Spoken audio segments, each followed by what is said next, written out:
Hello everyone, आप सभी का फिर से स्वागत है। यह घटना चक्र ज्योग्राफी का डिस्कशन है और आज का टॉपिक है चट्टानें। तो चलिए स्टार्ट करते हैं। पृथ्वी की परपटी यानी क्रस्ट सैलों से बनी है, यानी चट्टानों से बनी है। सैल का निर्माण एक या एक से अधिक खनिजों से मिलकर होता है। सैल कठोर या नरम तथा विभिन्न रंगों की हो सकती है। पेट्रोलॉजी सैलों का विज्ञान है।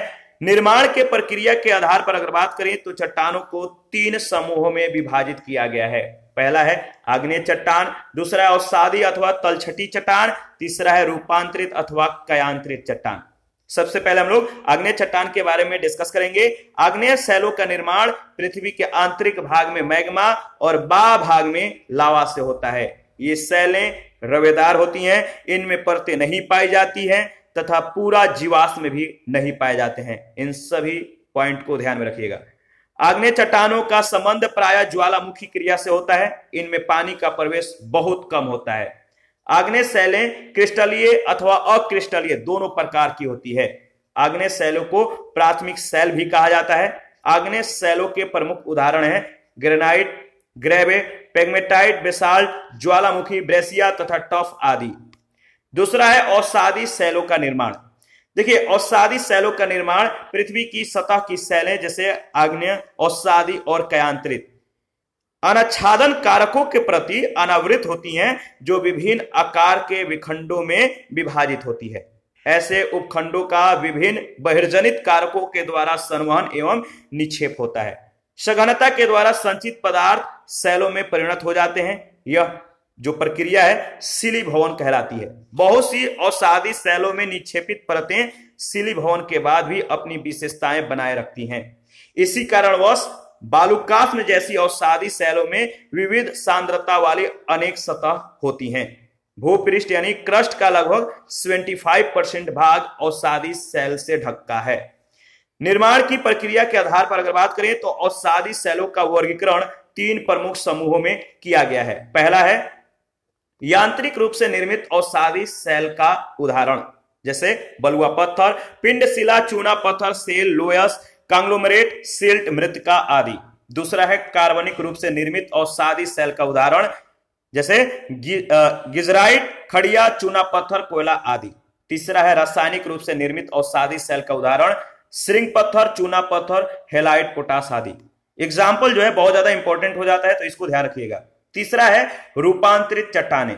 देखिए, रूपांतरित चट्टानें अन्य चट्टानों के रूप परिवर्तन के फलस्वरूप निर्मित होती है।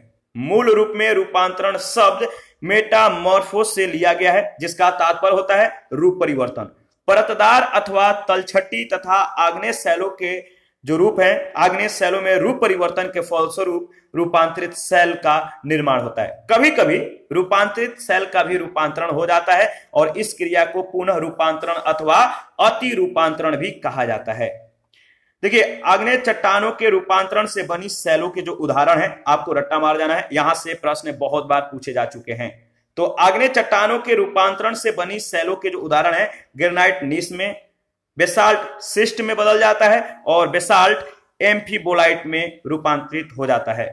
इसके बाद अवसादी चट्टानों के रूपांतरण से बनी सैलों के कुछ उदाहरण दिए गए हैं जैसे सेल स्लेट में, चूना पत्थर संगमरमर में, चाक एवं डोलोमाइट संगमरमर में, बालुका पत्थर क्वार्टरजाइट में, कांग्लोमरेट क्वार्टरजाइट में रूपांतरित हो जाता है।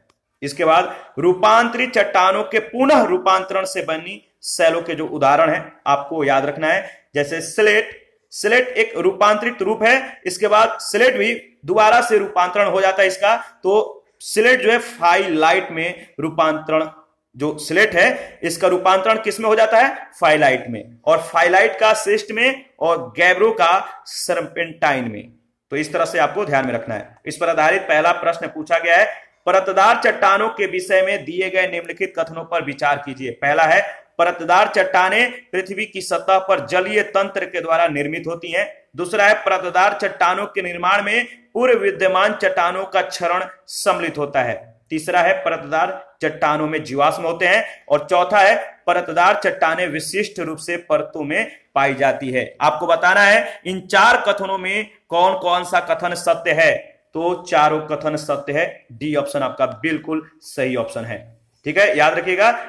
परतदार या अवसादी चट्टाने, सेडिमेंट्री रॉक्स का निर्माण चट्टानों की टूट फूट से प्राप्त मलबे, परतदार या अवसादी जो चट्टान है जिसे सेडिमेंट्री कहते हैं, सेडिमेंट्री रॉक्स का निर्माण चट्टानों की टूट फूट से प्राप्त मलबे के जल में जमा होते रहने से होता है। इनमें जीवों के अवशेष और वनस्पतियों के अंश पर्याप्त मात्रा में पाए जाते हैं।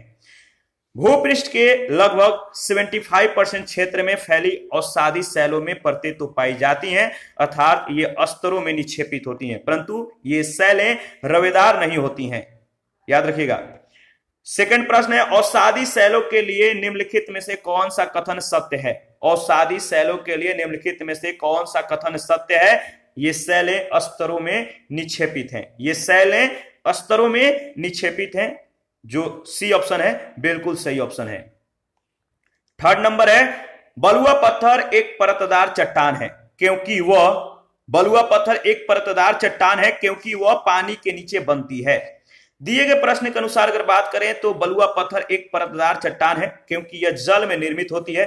बलुआ पत्थर यानी सैंडस्टोन यांत्रिक क्रियाओं के द्वारा निर्मित होने वाली अवसादी या परतदार शैलें हैं। बलुआ पत्थर का निर्माण मुख्य रूप से बालू के कणों से होता है। बलुआ पत्थर भेद एवं प्रवेश्य होती हैं, जिससे होकर पानी आसानी से जो है प्रवेश कर जाता है। प्रश्न संख्या 4 है, आग्नेय चट्टानों के लिए निम्नलिखित में से कौन सा कथन सत्य है? आग्नेय चट्टानों के लिए निम्नलिखित में से कौन सा कथन सत्य है? तो वे क्रिस्टलीय तथा अक्रिस्टलीय दोनों ही होती है। देखिए, आग्नेय चट्टानें पृथ्वी के आंतरिक भाग में पिघले मैग्मा एवं बाह्य भाग में लावा के ठंडा एवं ठोस होने से बनती है। ये रवेदार होती हैं, इनमें परतें नहीं पाई जाती हैं तथा पूरा जीवाश्म भी नहीं पाए जाते हैं। प्रश्न संख्या 5, अधोलिखित यानी नीचे लिखी कौन सी चट्टानों में जीवाश्म नहीं पाए जाते हैं? अधोलिखित यानी नीचे लिखी कौन सी चट्टान में जीवाश्म नहीं पाए जाते हैं? तो याद रखिएगा ग्रेनाइट, बी ऑप्शन। दिए गए विकल्प में ग्रेनाइट में जीवाश्म नहीं पाए जाते हैं, यह एक आग्नेय शैल है, तो याद रखिएगा। इसके बाद प्रश्न संख्या हमारा 6 है, रूपांतरित चट्टानों की उत्पत्ति किन चट्टानों से होती है? रूपांतरित चट्टानों की उत्पत्ति किन चट्टानों से होती है? तो आग्नेय तथा तलछटी दोनों से। रूपांतरित चट्टानें अन्य चट्टानों के रूप परिवर्तन के फलस्वरूप निर्मित होती है। मूल रूप में रूपांतरण शब्द मेटामॉर्फोस, याद रखिएगा, मेटामॉर्फोस से लिया गया, जिसका तात्पर्य होता है रूप परिवर्तन। परतदार अथवा तलछटी तथा आग्नेय शैलों में रूप परिवर्तन के फलस्वरूप रूपांतरित शैल का निर्माण होता है। 7 नंबर है, निम्न में से कौन सा रूपांतरित चट्टानों का उदाहरण नहीं है? निम्न में से कौन सा रूपांतरित चट्टानों का उदाहरण नहीं है? सही जवाब है ग्रेनाइट, डी ऑप्शन। ग्रेनाइट रूपांतरित चट्टानों का उदाहरण नहीं है, यह आग्नेय चट्टानों की श्रेणी में आता है। प्रश्न संख्या 8, निम्नलिखित में से कौन समूह से संबंधित नहीं है? निम्नलिखित में से कौन समूह से संबंधित नहीं है? तो नीस, ए ऑप्शन आपका बिल्कुल सही ऑप्शन है। विकल्प में दिए गए बालू का पत्थर, चूना पत्थर और सेल और सादी चट्टानें हैं, जबकि नीस एक कायांतरित चट्टान है। सामान्यतः नीस का निर्माण, याद रखिएगा, नीस का निर्माण ग्रेनाइट या डायोराइट के रूपांतरण से होता है। इसके अलावा ग्रेवे अथवा सेल से भी इसका निर्माण किया जा सकता है। इसी के साथ आज का सेशन समाप्त करते हैं। नेक्स्ट सेशन में ज्वालामुखी के बारे में डिस्कस करेंगे। आप अपना प्रतिक्रिया जरूर दीजिए, आपके प्रतिक्रियाओं का हमें बेसब्री से इंतजार रहता है। जिन लोगों ने Telegram channel, Telegram quiz, Facebook page, Instagram को ज्वाइन नहीं किया है, वीडियो के डिस्क्रिप्शन बॉक्स में उसका लिंक है, आप ज्वाइन कर सकते हैं। और जिन लोगों को घटना चक्र का पीडीएफ चाहिए, आप कमेंट कर सकते हैं, या Telegram channel, Telegram quiz group या चैनल के कम्युनिटी बॉक्स में जाइए, वहां पे इसके रिगार्डिंग में इंफॉर्मेशन को शेयर किया गया। थैंक यू, मिलते हैं नेक्स्ट सेशन में।